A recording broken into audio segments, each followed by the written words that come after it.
Sauté.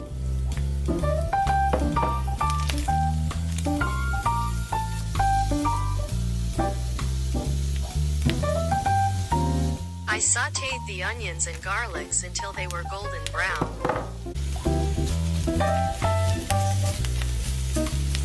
Simmering on the left and boiling on the right. And poaching things like fish and egg.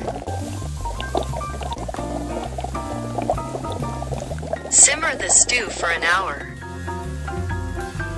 Blanch. Add the broccoli florets to the boiling water. Transfer the florets from the pot to the bowl of ice water.